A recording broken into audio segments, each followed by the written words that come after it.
Assalamualaikum warahmatullahi wabarakatuh. Alhamdulillah wassalatu wassalamu ala Rasulillah sayyidina Muhammadin wa ala alihi wa ashabihi. Para pemirsa, sahabat Aswaja dimanapun Anda berada, insyaallah pada video kali ini kita akan mendengarkan kajian dari guru kita, Gus Zaka Kutbih. Ya, yang mau channel YouTube-nya silahkan kunjungi Zaka. Zaka nama channel aslinya. Pada kali ini kita akan mendengarkan pembahasan tentang Maulidan. Beliau akan menghadirkan pendapat-pendapat para ulama tentang hukum merayakan peringatan Maulid Nabi besar Muhammad sallallahu alaihi wasallam yang oleh sebahagian orang ini dituduh adalah perbuatan bid'ah. Mari kita simak videonya atau kajiannya sampai selesai agar teman-teman tidak salah paham. Ya, mari kita menyimaknya. Kalau sama mau bicara secara keilmuan, memang Nabi Muhammad tidak pernah melaksanakan maulidan. Memang sahabat Nabi tidak pernah melaksanakan maulidan seperti yang kita laksanakan maksudnya. Memang imam madhab itu tidak pernah melaksanakan maulidan. Tetapi apakah lalu pola fikir mereka sama dengan orang yang di sebelah kambing ini? Bahwasanya maulidan itu adalah sesuatu yang terkutuk, ya enggak. Karena kalau mau ditarik kepada konsep bid'ah, Imam Syafi'i mengatakan bid'ah ada yang mahmudah, terpuji.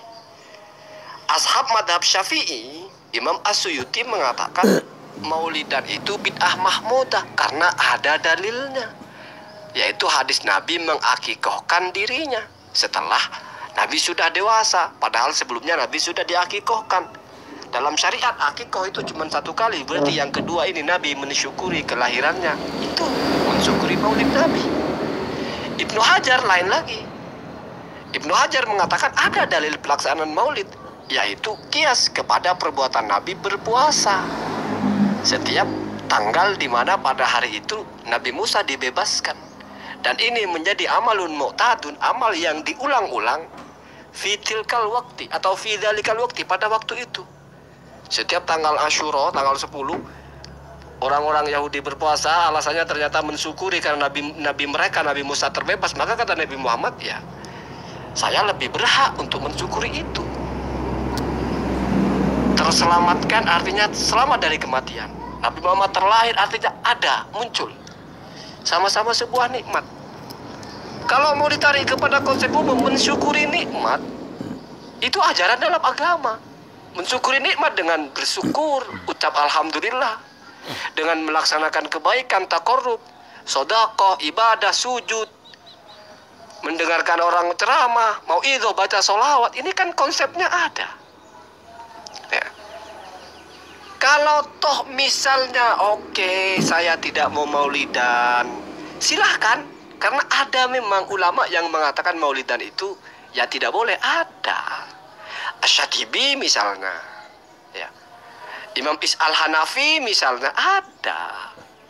Tetapi kalau lalu menteriakkan kepada orang yang melaksanakan maulid sebagai perbuatan terlarang dan melarang-larang itu, mencegah-cegah itu, di situ si bodohnya yang di sebelah kambing itu, di situ ya. Keterbatasannya di situ. Dia tidak paham bahwa ini amrun mukhtalafun bainal ulama. Ini sesuatu yang sudah diperselisihkan oleh ulama, sama dengan kunut. Kamu mau kunut mau enggak silahkan, tapi fahami. Ini toh orang yang kunut ada ulama yang diikuti.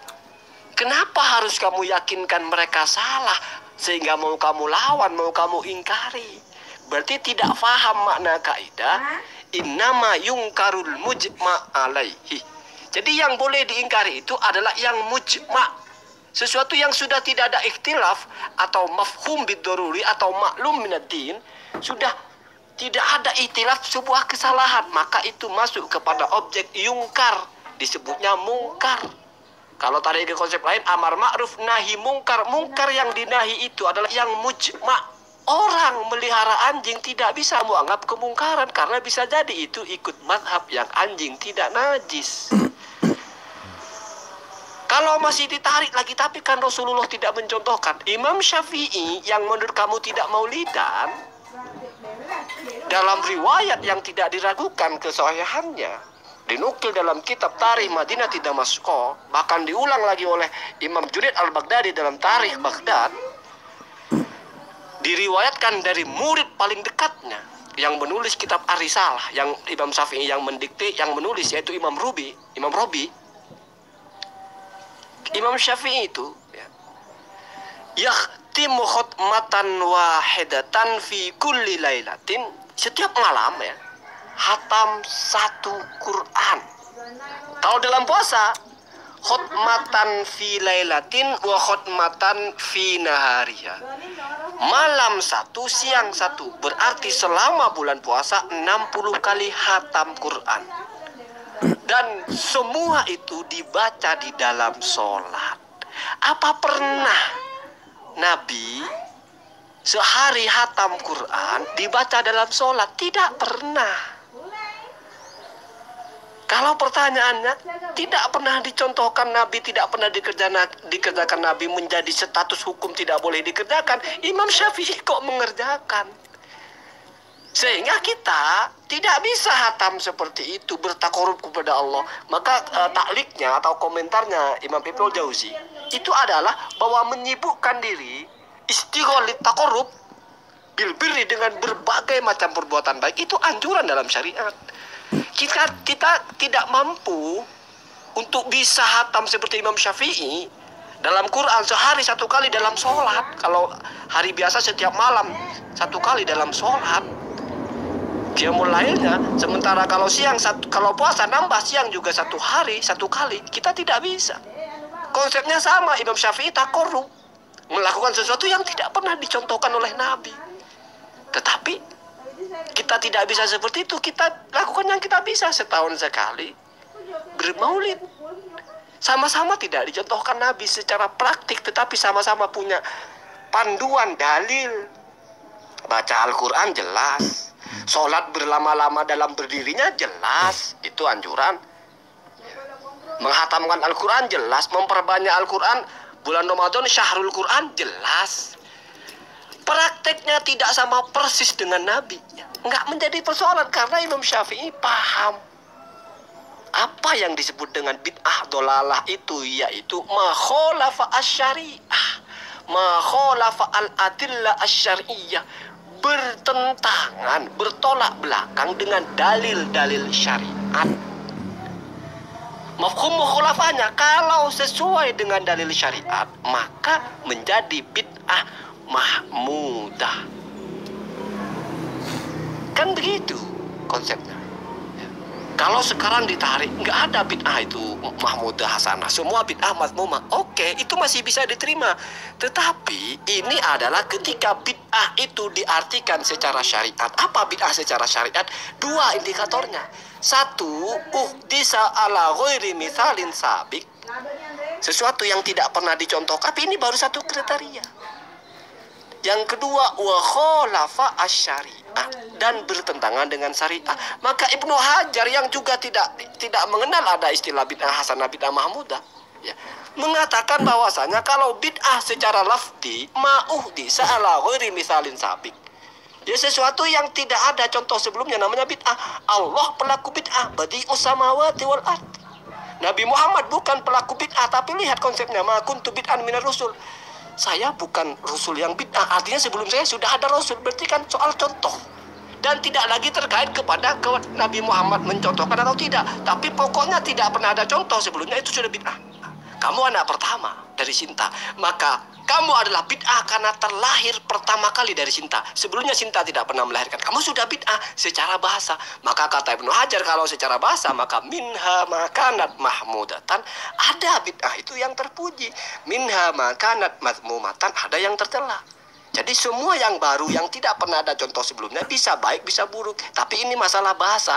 Kalau masalah syariat, idza utliqatil bid'atu fi urfi syar'i, ya, bahasanya kalau sudah ditarik kepada term pembicaraan syariat maka tidak ada bid'ah yang hasanah. Kenapa? Karena definisinya adalah ma khalafah as-sunnah, khalafah asy-syari'ah, yang bertentangan dengan sunnah, bertentangan dengan syariah. Maka tidak heran kalau orang bertanya, orang maulidan dilarang, memang maulid ini menentang sunnah yang mana? Itu Pak, relevansi kita bertanya, saya maulidan kamu larang, memang dalam maulidan ini menentang sunnah Nabi yang mana, menentang dalil syariat yang mana. Kalau kamu minta dalil orang baca sholawat, ya lebih parah dari kambing. Maka pertanyaannya, saya menentang sunnah yang mana? Oh, tapi ini tidak dicontohkan. Kalau bicara tidak dicontohkan, kamu berarti masih terfokus kepada bid'ah hanya secara bahasa, belum secara syariat. Karena kalau sudah ditarik kepada term syariat, tidak pernah dicontohkan dan juga menyelisih. Ini sudah diambil dari kaulnya Ibnu Hajar al-Asqalani yang keras dalam masalah bid'ah, juga Ibnu Rajab. Jadi memahami ucapan Imam Syafi'i, mereka klasifikasikan, oh maksud Imam Syafi'i bid'ah itu adalah secara bahasa. Memang iya kalau secara bahasa, ya. Pokoknya baru ya bid'ah, bahasa begitu, ya. Tapi kalau sudah secara syariat, enggak soal baru, enggak soal itu saja, tapi bertentangan dengan syariat atau tidak. Kalau bertentangan maka namanya bid'ah sudah. Kalau tidak bertentangan maka bukan bid'ah. Bagi mereka disebutnya sunnah hasanah, karena bid'ah bertentangan dengan sunnah. Nah, sunnah hasanah ini kita sebutnya bid'ah mahmudah. Kenapa kita sebut bid'ah? Karena kita masih pakai secara bahasa, ini nggak ada contoh. Kenapa disebut mahmudah? Tapi sesuai. Kamu mau sholat zuhur 5 rakaat kalau begitu, Nabi 4 rakaat dan itu statusnya wajib. Tidak boleh kamu menambah menjadi 5. Kalau kamu menambah menjadi 5, kamu melanggar syariat, melanggar dalil syariat. Wajibnya 4, kamu kok 5. Kalau orang maulidan, dalil syariat mana yang dilanggar? Nah, itulah relevansinya kita berpikir, ulama itu berpikir. Jadi kalau ada kiai-kiai sepuh yang ngomong, dalilnya mana melarang ini kok kamu larang? Terus dibalik, ya dalilnya mana melaksanakannya? Ya, dalil melaksanakannya banyak, apa yang dilaksanakan?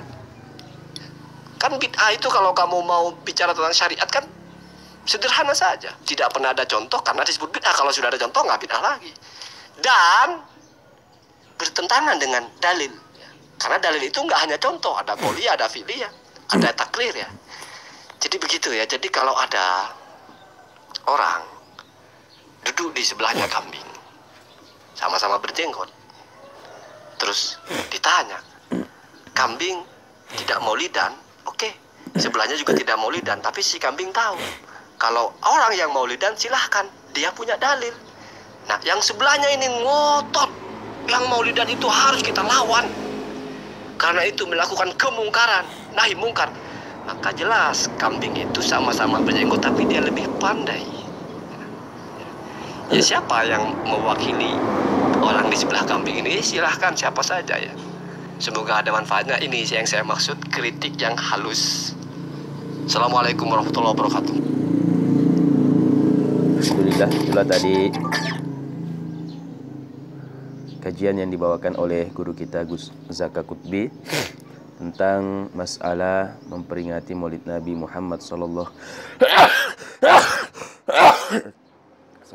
alaihi wasallam yang oleh sebahagian orang dituduh adalah perbuatan bid'ah yang akan menyebabkan pelakunya masuk ke dalam neraka. Ya, jadi mudah-mudahan apa yang disampaikan tadi oleh beliau dapat kita pahami dengan benar, dapat kita pahami dengan baik. Nah, jika teman-teman belum memahaminya, silahkan diulang-ulang untuk mendengarkannya. Ya, lebih dan kurangnya kami mohon maaf. Wassalamualaikum warahmatullahi wabarakatuh.